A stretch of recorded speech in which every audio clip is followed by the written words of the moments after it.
This is Nigeria, an African country located on the western coast of Africa. Every day, Nigeria produces 1.7 million barrels of oil, houses the world's second largest industry, and has a GDP of $489 million, which is more than Portugal, South Africa, Qatar, and 171 countries. So it might seem strange to you why this country with all its wealth and power is currently considered the poverty capital of the world. And yet, this is the reality of most Nigerians. 71 million people in the country are currently living in extreme poverty, and a whopping 133 million people are classified as multidimensionally poor, according to the National Bureau of Statistics.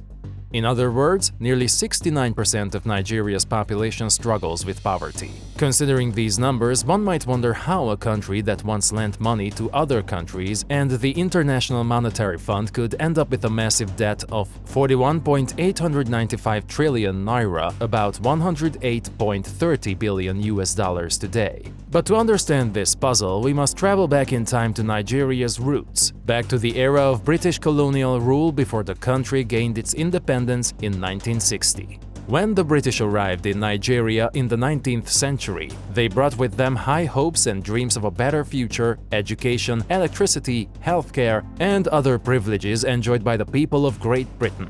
However, it didn't take long for the Nigerian people to realize that the British people didn't really care about their health, education, or lives. Like many other colonial rulers, the British were only concerned about their profits and power. Britain's first move was to exploit Nigeria's abundant resources, siphoning off a great portion of the country's wealth. They took valuable commodities like palm oil and groundnuts back to their homeland and left the local population in poverty.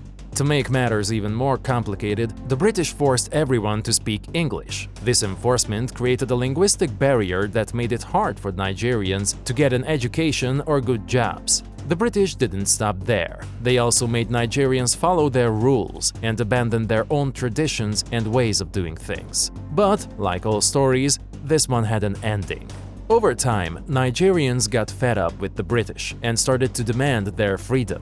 They wanted to be in charge of their own country and not be ruled by outsiders. They wanted to determine their future, and this longing for self-government sparked a series of political movements and protests between 1940 to 1960. This 20-year period was such a tough period in Nigerian history because the British didn't want to give up control easily. I mean, who would want to? But Nigeria was adamant, and in 1960 she gained full control of her country, land, and resources from Britain. It was a time of great jubilation for Nigerians. Now, the main reason for this was, of course, that the British were finally leaving the governing of their state to them. But another interesting factor behind the massive celebration was the discovery of extensive oil reserves in Bayelsa in 1956. This game-changing discovery reshaped Nigeria's landscape and sparked hopes for economic progress. Then, in the 1970s, an oil boom hit and brought even greater wealth for the West African country. Yet, these sudden riches also laid the groundwork for Nigeria's tricky situation. Surprisingly, despite the country's economic growing by a solid 7% every year, there was a puzzling increase in Nigeria's poverty rate in 2003. Something didn't add up. Aside from oil being a major source of revenue for Nigeria, the country also had investments in sectors like telecoms, finance, the stock market, and real estate to thank for its economic growth. So, if Nigeria's wealth was increasing, why then were more Nigerians becoming poorer? Instead of being a blessing, the newfound oil wealth gave rise to factors that planted the seeds for the economic struggles Nigeria faces to date. The culprit, in part, was corruption.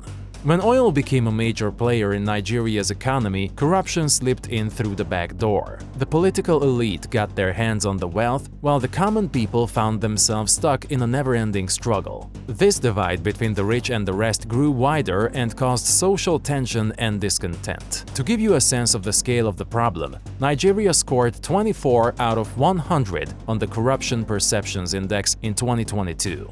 And when compared to other countries, Nigeria ranked 150th out of 180 on the index. In this context, being near the bottom meant that Nigeria's public sector was and still is one of the most corrupt in the world. Perhaps if 3 former presidents hadn't squandered Nigeria's oil savings of 247 billion naira, they wouldn't have set the stage for ongoing corruption even after their time in power.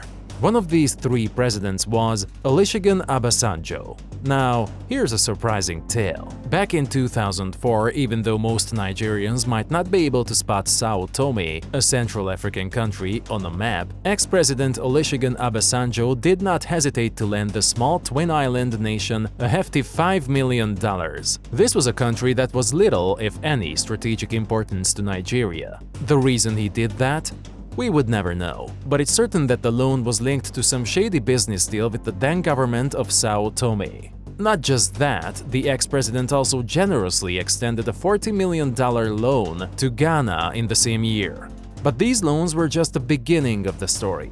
Between 2004 and 2014, there was a spree of shady loans distributed to various government agencies. These loans, of course, were taken from the country's oil savings.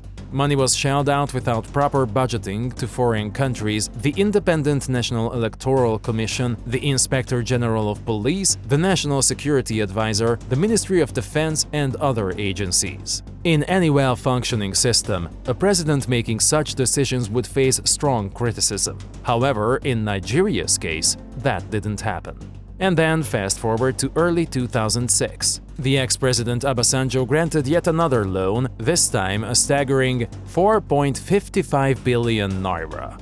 This was followed by 2 more installments, one of 2.8 billion naira and the other of 10.76 billion naira in May and December 2007 during the presidency of Umaru Musa Yar'Adua, his successor. To top it off, Mr. Obasanjo dipped into the country's stabilization fund account to pull out an additional 300 million naira to buy vehicles for the Inspector General of Police. Doing that was very harmful for the country's economy because a stabilization fund is like a safety net created by the government or central bank to protect the country's economy from sudden influxes of money, especially from resources like oil.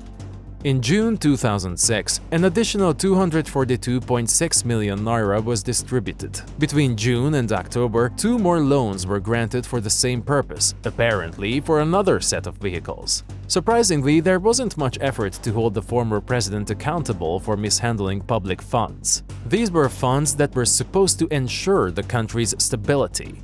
This lack of consequences paved the way for other presidents to follow in Obasanjo's footsteps. It's no secret that Nigeria's leaders, from the very top to the grassroots, have a history of misusing public funds for personal gain. This misappropriation of public funds has significantly contributed to the poverty experienced by many in Nigeria. But, in all honesty, the country's poverty and wealth gap can't be blamed only on this. There's much more at play. Another major player in Nigeria's paradox is civil strife and insecurity.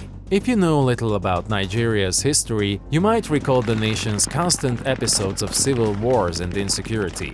One of the biggest and most devastating events like this was the Nigerian Civil War, which ran from 1967 to 1970. Often referred to as the Biafran War, this conflict came from deep-rooted ethnic, political, and economic tensions within the nation.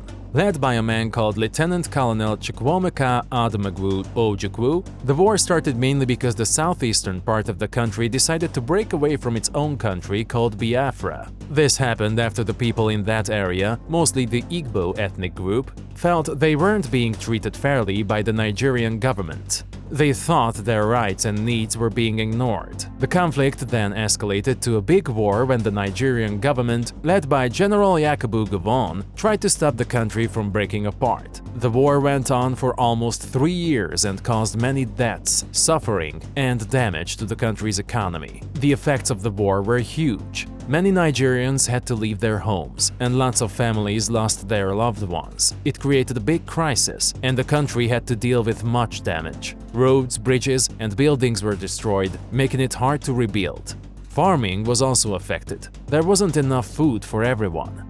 Economically, the civil war dealt badly with the country's finances, no thanks to the costs of fighting and the resources poured into the war. Even after the war officially ended in January 1970, with Biafra's surrender, the scars and consequences of the conflict still affect Nigeria's social, political, and economic landscape to date. Like the Biafra War, political instability too has contributed a great deal to the country's poverty despite its abundant resources.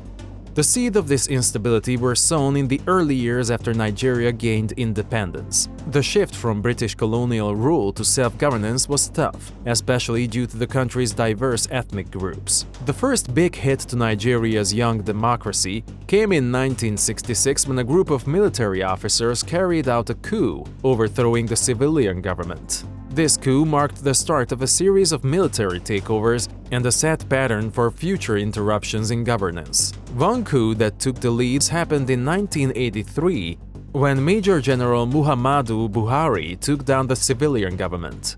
He claimed he did it because the government was corrupt and ineffective. His takeover led to a period of strict military rule, where things were very controlled and people's rights were often ignored. Of course, this coup and later periods of military rule had serious consequences for Nigeria. First, they messed up how the country was run and how they planned for the future. With leaders changing constantly, the rules kept changing, and there was no long-term plan for how the country should grow. This made it hard for Nigeria to make progress and get richer. The political chaos also scared away foreign investors. Since there was no steady government, people found it hard to invest their money in the country. So, Nigeria didn't have much economic stability. This instability made it really tough for its citizens to fight poverty and inequality or even start businesses. As a result, they lost trust in the government. With leaders coming and going, and with rights and the economy always up in the air, lots of Nigerians had a hard time making a living. Now, when we talk about the reasons behind Nigeria's poverty, political instability, corruption, and wars have certainly played a big part. But maybe the greatest factor that has shaped Nigeria's wealth and poverty is its strong reliance on oil. When oil was found in the 1950s, the Nigerian government got very excited. They started to depend heavily on the money they made from selling oil to other countries. It became a big part of their income. As of 2023, it still is. However, this over-reliance on oil has significant consequences for Nigeria's economic stability. The government's budget relies heavily on money from oil, so when the oil market is down, there's not enough money for the budget. This means the government can't spend much on important things like education, healthcare, and infrastructure. The economy doesn't grow, inflation rises, and lots of people are left without a means of livelihood and denied government services. This all makes poverty worse and the gap between rich and poor even bigger. Of course, Nigeria's complex web of problems isn't a recent development. It's a legacy dating back to the 19th century. But here's the thing, there's hope. Nigeria, with all its natural riches, can change this sad story. To change its name as the poverty capital of the world despite its wealth, Nigeria needs to unite and learn from its history. It's not an overnight fix, but it's possible. But until that day arrives, Nigeria remains a nation so rich in resources, yet trapped in the clutches of poverty.